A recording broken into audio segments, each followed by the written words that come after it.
The Boston Bruins took a bit of a bargain bin approach to free agency this year because, well, they really had to. We're going to talk about the signings they made, the signings they did not make, and what's next for the Bruins here on today's episode of Locked On Boston Bruins. You're Locked On Bruins, your daily podcast on the Boston Bruins. Part of the Locked On Podcast Network, your team every day.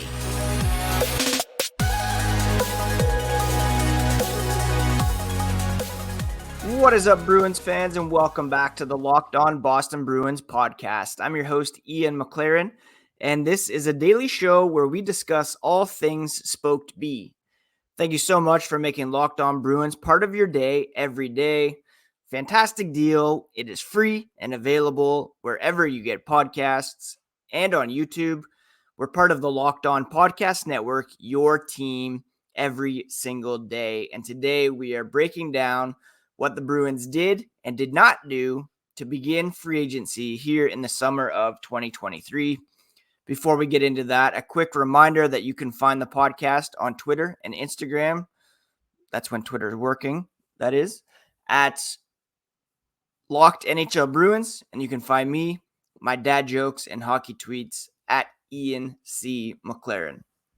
All right, we have a lot to break down today, so let's get right into it, beginning with kind of an overall look at why the Bruins took a bargain bin approach to free agency.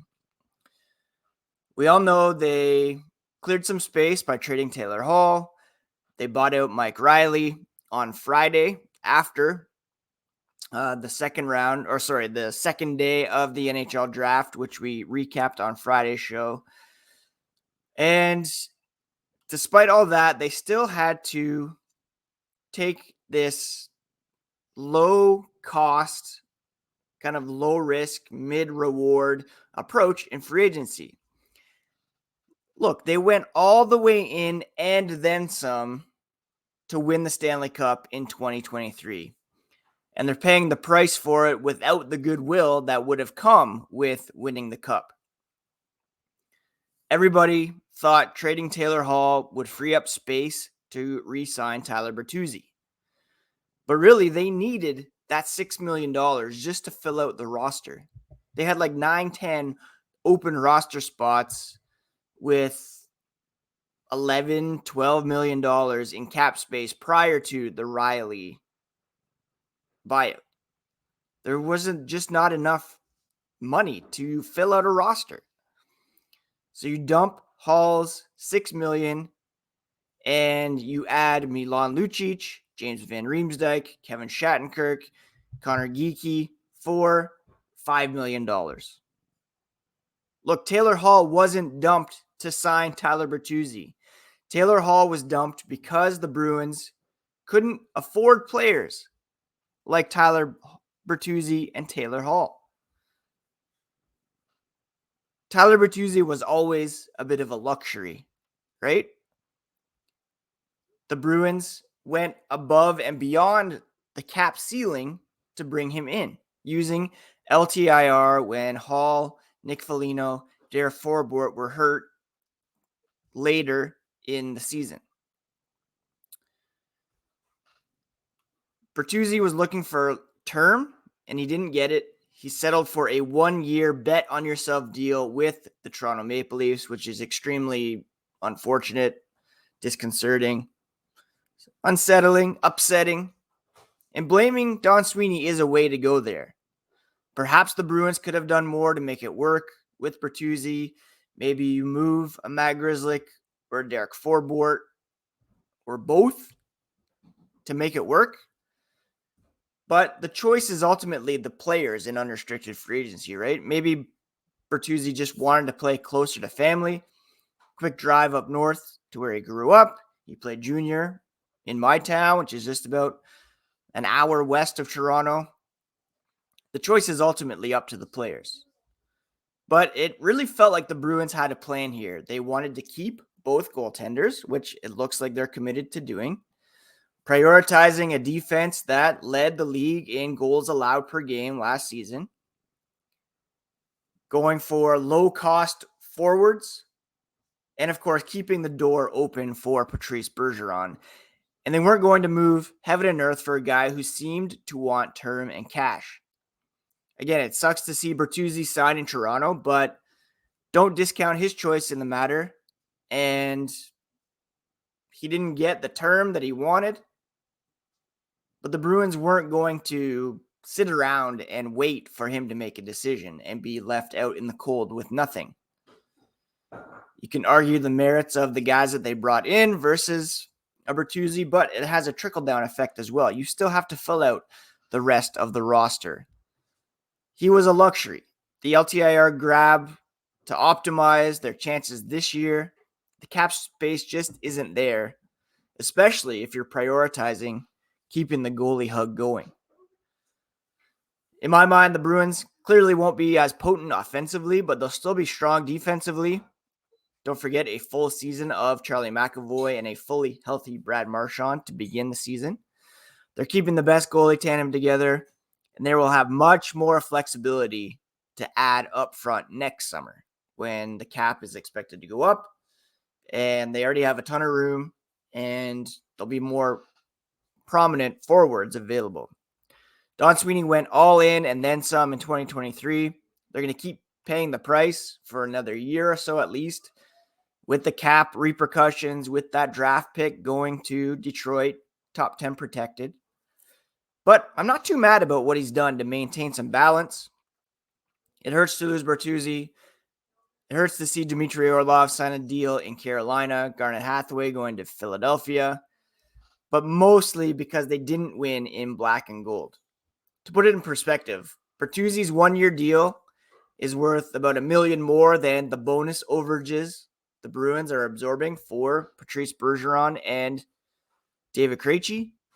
It's also about $1 million more than the raise David Pastrnak is getting. So add that up. You add the extra cash that Pasternak's getting, the $4.5 million, and even still, the Bruins have now about $6.2 million to add 3 players to the roster.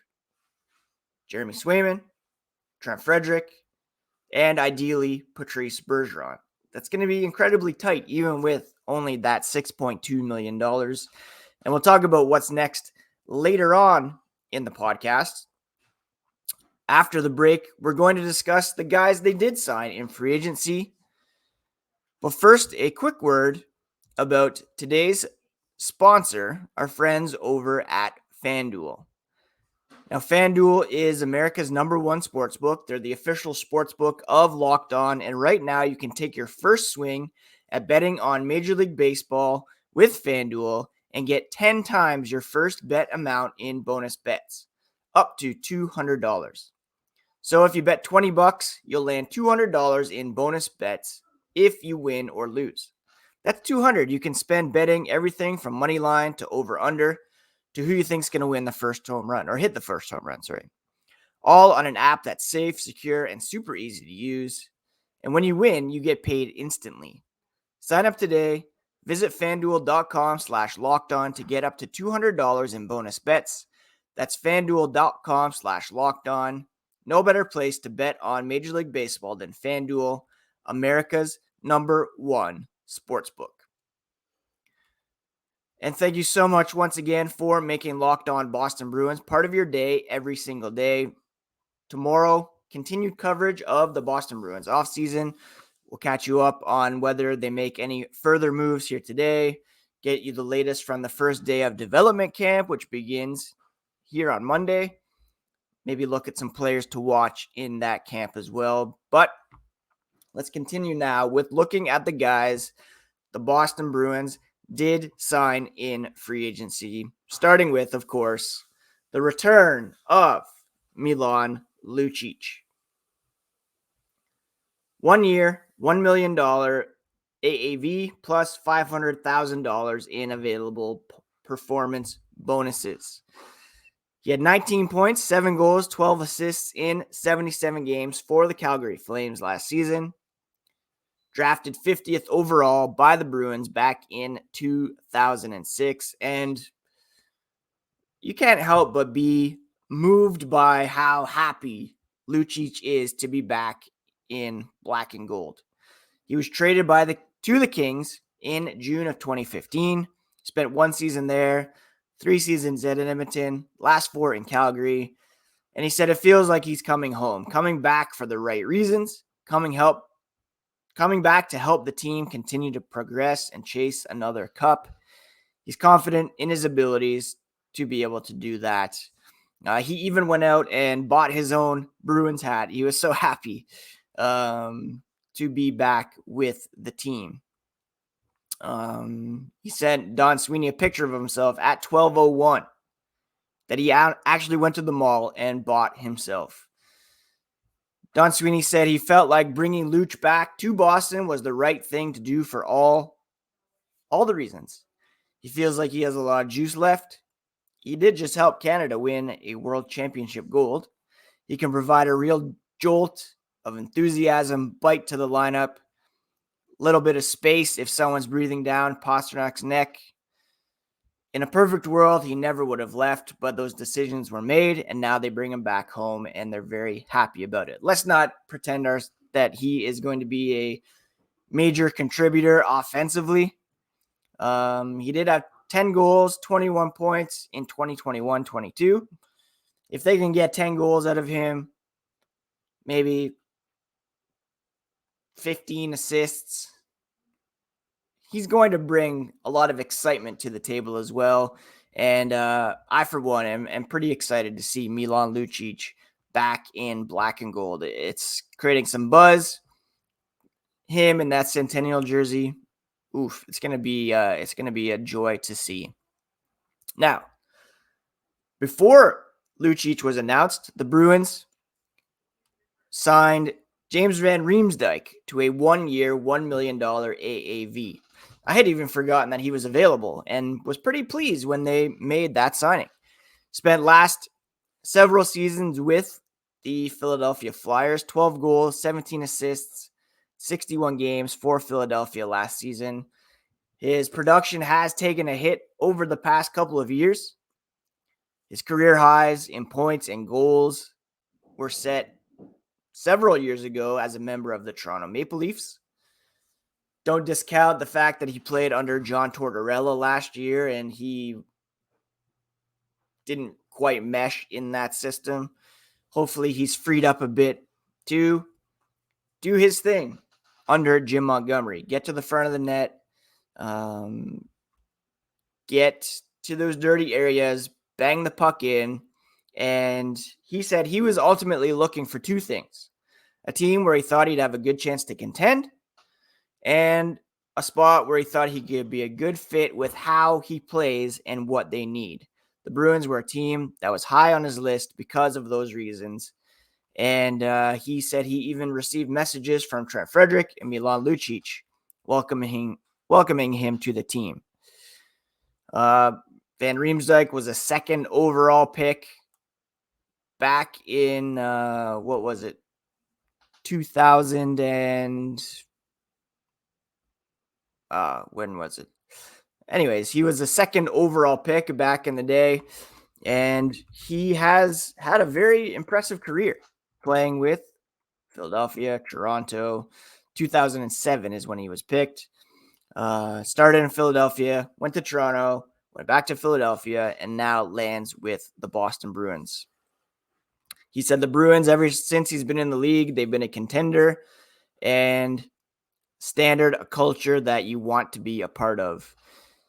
He thinks he has a style of game that he can bring some net front presence, some smarts, hockey sense. Definitely fits in well with how the team likes to play and how Jim Montgomery tries to coach the team. He can be a component on the power play, tough to defend again in front of the net, and guy who played at UNH, coming back to New England, and very excited to see him in black and gold as well. Again, you're not going to replace Taylor Hall, Tyler Bertuzzi straight up. But remember, Tyler Bertuzzi only played a small amount of regular season games with the Bruins. They were still a juggernaut without him.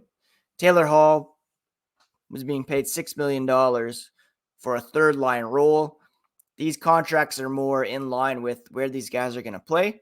And I'm not saying they're going to get similar production to Taylor Hall, but I'm not saying that there's a chance James Van Riemsdyk is pretty successful here on this 1-year deal with the Boston Bruins.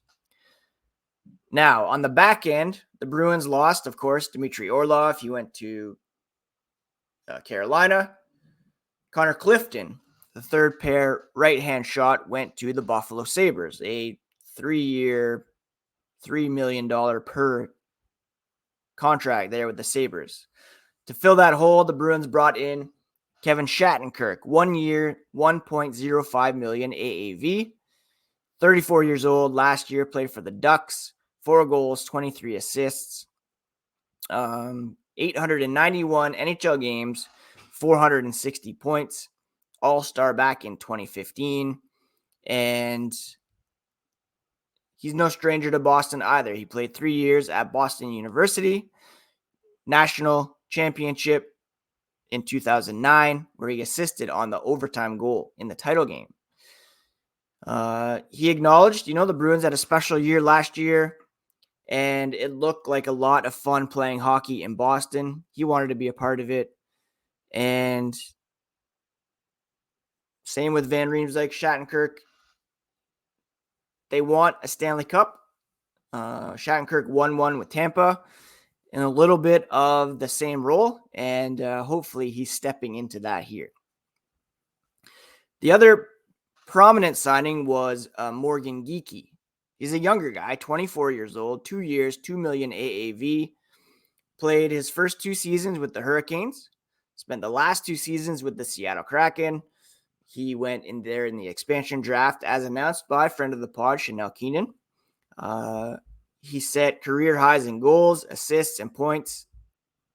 9 goals, 19 assists, 28 points in 69 games. And he helped the Charlotte Checkers win a Calder Cup back in 2019. He's a third-round pick from 2017, and Sweeney hopes that he will kind of expand his profile, elevate his game, given the opportunity with the Bruins. He played just over 10 minutes a game on a really good Seattle team, and that's pretty good production. He could still have even better 5-on-5 production if given more minutes. He could play on the bumper, on the power play as well. Good release as a right shot, similar to, of course, Patrice Bergeron. His size, hockey sense, puck skill abilities, he'll be able to integrate into the group well. He's a big centerman. He's played a wing as well. Frederic could go in the middle of the ice. He's a left shot. Now you have lefty-righty that might be able to go into the third line and provide some depth scoring. Beecher's another guy who will hopefully push. Mark McLaughlin has played center and wing. Georgi Merkulov is there. And they can pin their ears back, come in and take the job and move the pieces around as we see. And that's another reason why the Bruins went bargain shopping here. They want to be able to give their young guys opportunities. So this isn't a case of, the Bruins are shutting the door on their young guys. And we'll talk about that here after the break, as we also mention another signing or another couple of signings that the Bruins made depth-wise. All right, let's talk about Patrick Brown for a moment. He signed a 2-year deal with an AAV of $800,000. Played last season with the Ottawa Senators, 4 goals, 8 assists.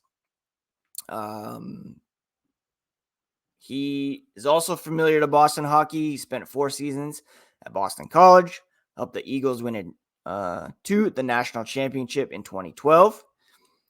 Spent 5 seasons in the Hurricanes organization. Checkers captain from 2016 to 2019. 19 goals and 35 points in the year that they won the Calder Cup. He's a good, detailed player, Sweeney says. Kills a lot of penalties, which is important with Thomas Nosek not likely to come back. And, again, provides that depth that they need. The Bruins lost, like I said, Orlov, Clifton, Jack Ashawn, he went to Colorado. Chris Wagner was signed in Colorado. Garnet Hathaway, Una Koppinen went to Pittsburgh. Vinny Lettieri went to Minnesota. So the Bruins lacking depth at the AHL and NHL levels with some of those guys leaving. And now there's an opportunity, along with signing forwards Jason Megna and Anthony Richard, as well as defenseman Parker Witherspoon, to create some competition internally for those spots.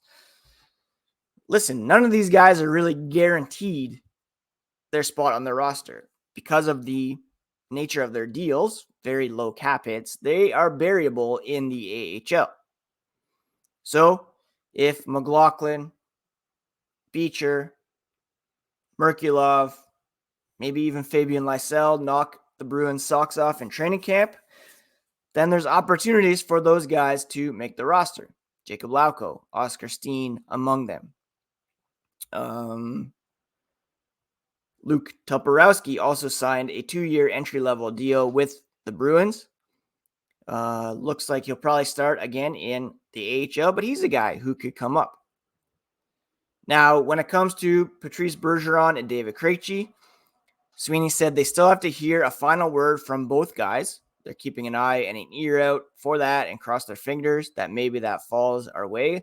There was a report over the weekend that David Krejci was considering another return to Czechia to play in the World Championship in Prague. I still think it's more likely that Bergeron is back than David Krejci. Jeremy Swayman, he said he's been very consistent about where he wants to play hockey. Don't see why he wouldn't be playing hockey in Boston now and moving forward for a long time. Really good young goaltender. We're excited about having him and Linus Ullmark. So when it comes to what's next for the Boston Bruins, well, those are the two big priorities.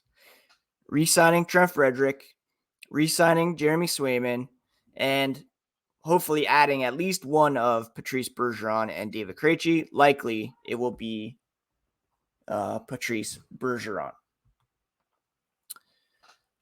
Looking at their cap-friendly page, they have those 3 roster holes to fill and $6.2 million in available cap space. Now, they can go 10% over the cap.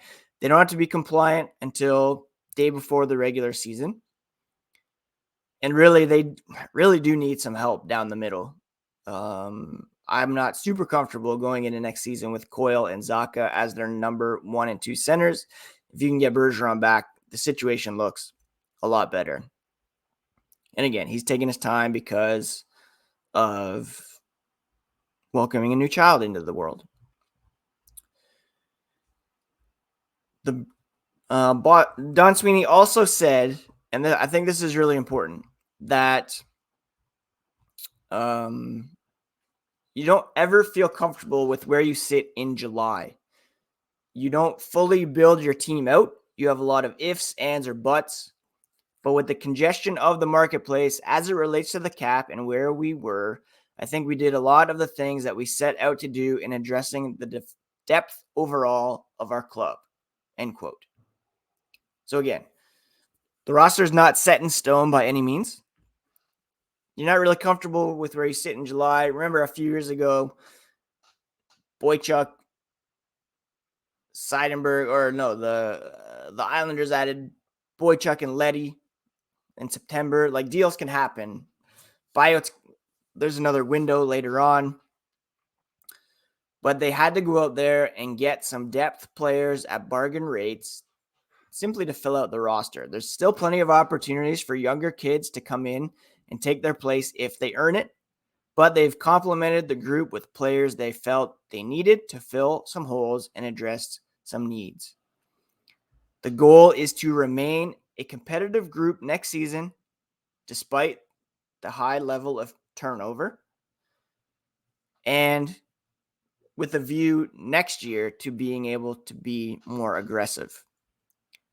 Everybody knew they weren't going to be the same team. They had an incredible amount of depth, and they felt they put together a good team, but fell woefully, quote, short in the playoffs with what our goals were. They're a competitive group. They want to remain a competitive group and with an eye towards the future. And they didn't encumber themselves too badly from a standpoint of contracts. They're going to have DeBrusk to deal with next summer, Lucic, Van Riemsdyk, Magna, Greer as unrestricted free agents, Grzelcyk, Forbort, Zboril, Shattenkirk. There's going to be a lot of room to add aggressively next season. So it's not really a placeholder, but if they do stumble, their top pick is top 10 protected, and they can push that to 2025. Maybe that's not a bad thing. If they do bottom out for 1 year, get a high draft pick, and then come back next season. Again, these guys, Lucic, Van Riemsdyk, Shattenkirk, all said Boston's still a destination. If you have guys like Allmark and Swayman in net, those are guys you want to play in front of. You have McAvoy, Pasternak as franchise cornerstones. Those are guys you want to play with. And Centennial season, hopefully Bergeron's coming back. Maybe they catch some magic in a bottle. But if not, again, they'll have room to retool next season or next offseason.